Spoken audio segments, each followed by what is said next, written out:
Well, welcome back to IME 375. This is the Introduction to E-commerce. And today we're going to take a look at a little history. We're going to look back in time, take a look at the early development of the Internet, and then we will differentiate the Internet from the World Wide Web. We'll take a look at the World Wide Web as well. So perhaps one of the first things I should do is to try to differentiate with some more specificity the difference between the Internet and the World Wide Web. Today we tend to think of the Internet and the World Wide Web as being synonymous, but actually they're two different entities. The Internet really represents the infrastructure of the system. That is, the wires and the computers and the hardware. There were Internet applications long before the World Wide Web was developed, one of which that you use probably every day is email. There were several other applications that were developed and utilized as well. The software, for example, that I use to upload the assignments page was developed as part of the Internet and not part of the World Wide Web. That particular genre of software is called FTP software, or File Transfer Protocol software. And one of the things that it allows us to do is to transfer files from my desktop computer in my home office in Atlanta to the server at Jacksonville State University. Names that are most often linked to the development of the Internet, the fathers of the Internet, if you will, are Vinton Cerf and Robert Kahn. And I'll actually elaborate on their contributions in just a minute. But for now, let's spend a minute or two just talking about the Internet. The Internet is something that has evolved. It was actually developed in the 60s as a response to the perceived threat of a nuclear attack during the Cold War that was going on between the USSR and the United States. The idea was that we needed some sort of an alternate communications system in the event of nuclear attack. If one of the major communications hubs like New York City or Los Angeles were knocked out, that we'd have some way of alternately communicating between large cities in the U.S.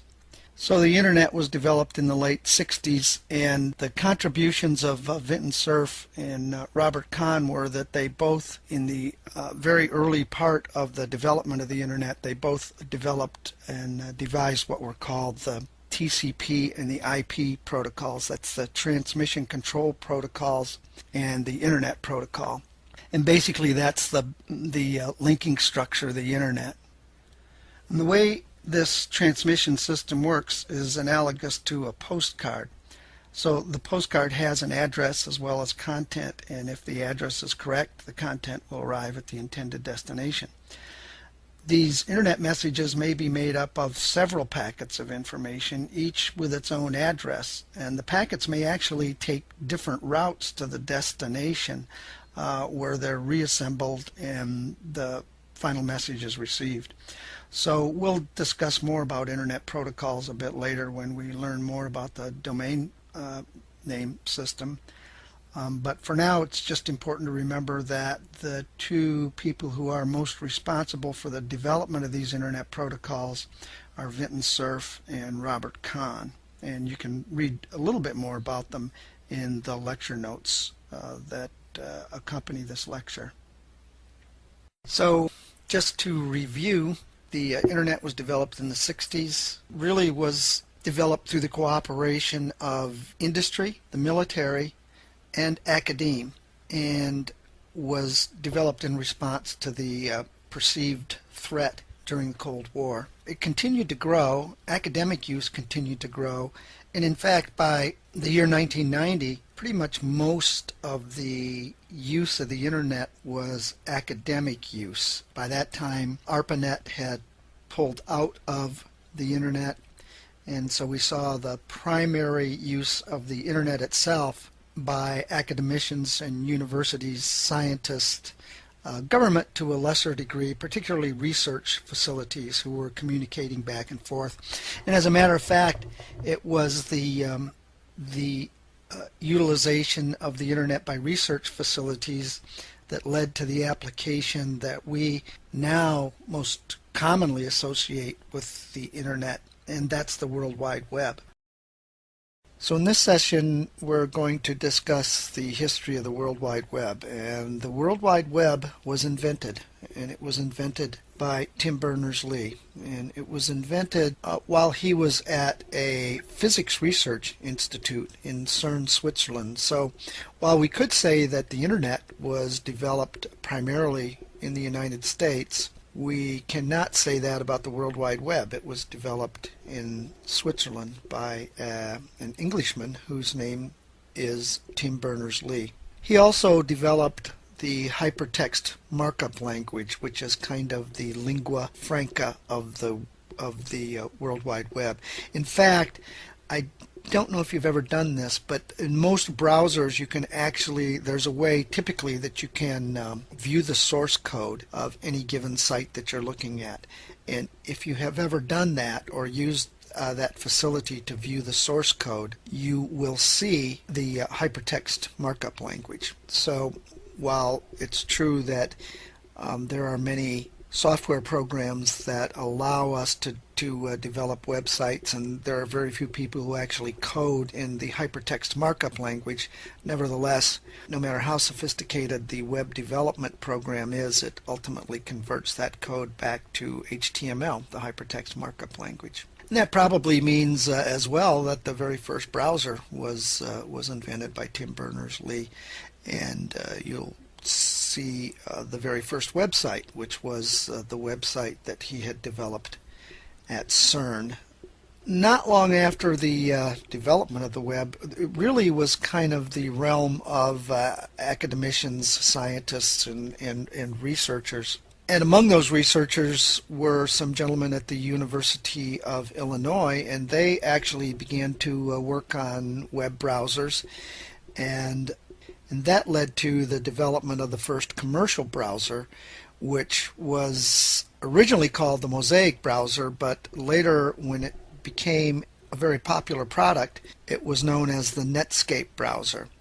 And there was a time from 1994 to probably about 1998 that Netscape was the dominant browser. I mean, it was the thing that that you bought. You would typically buy it by going to your software store. You didn't download software then. Typically there were retail storefronts where one could buy computer software, or one would go to a computer hardware store, sort of like a Best Buy today, and purchase software. And in this case, one would purchase a browser, and the browser that people purchased by and large was the Netscape browser. It really came to dominate the browser market.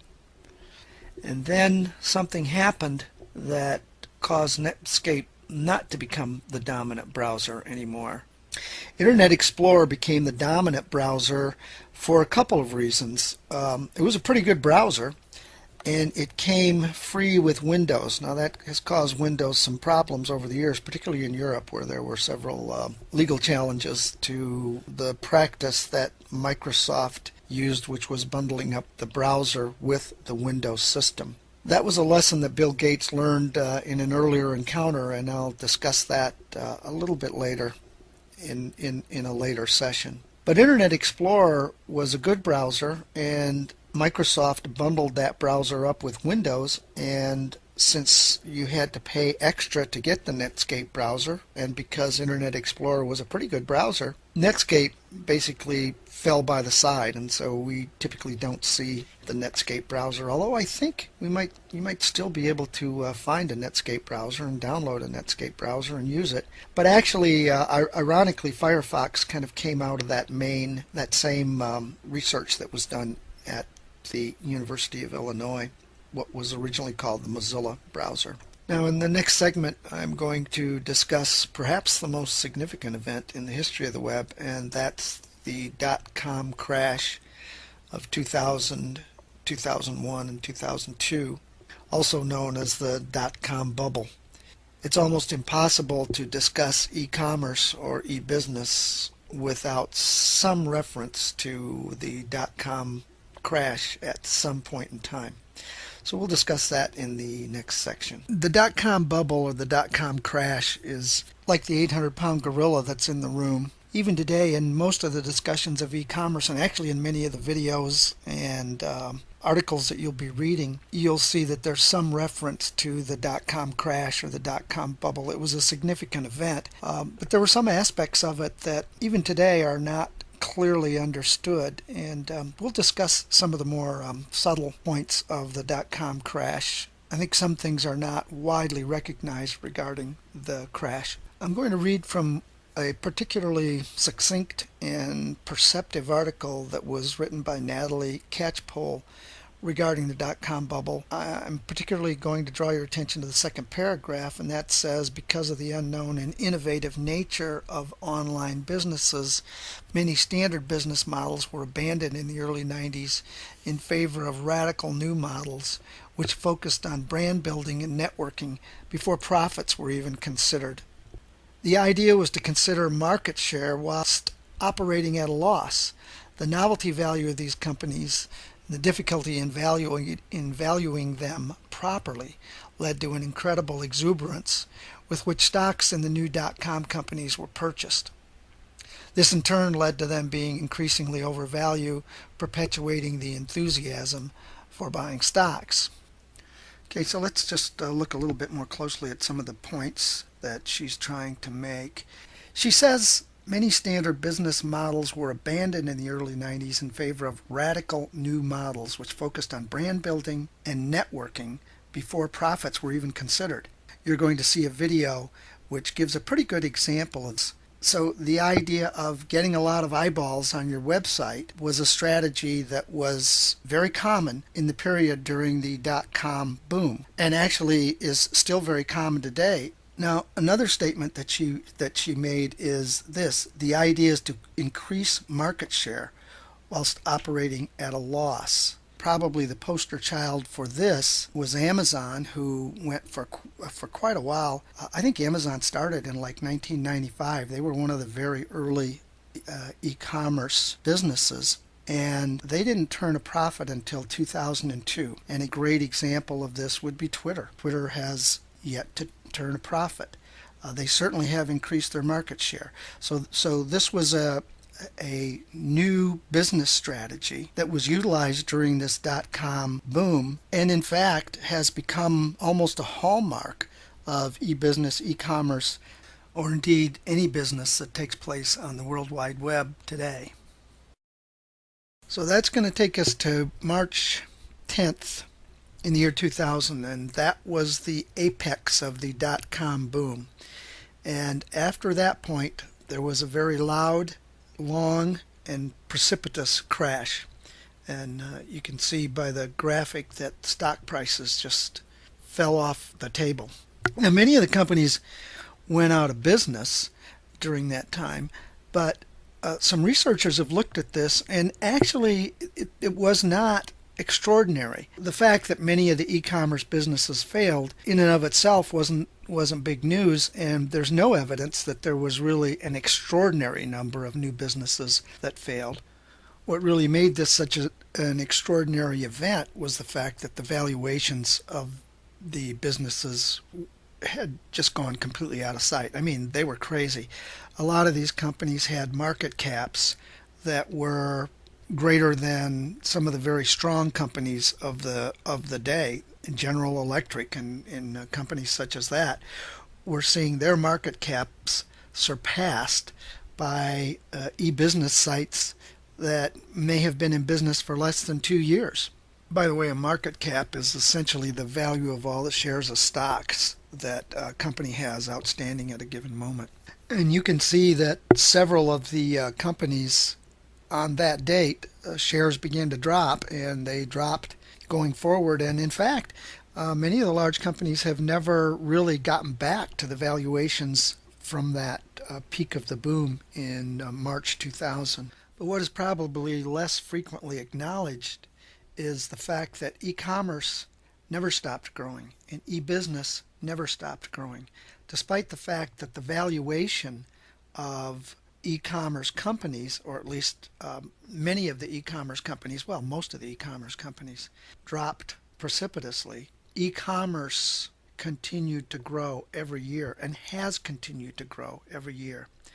So it's at the point today where really every business is an e-business. I can't think of very many companies that don't have a website, and if there are companies out there that don't have websites, perhaps they should have, and that should do it. See you next time.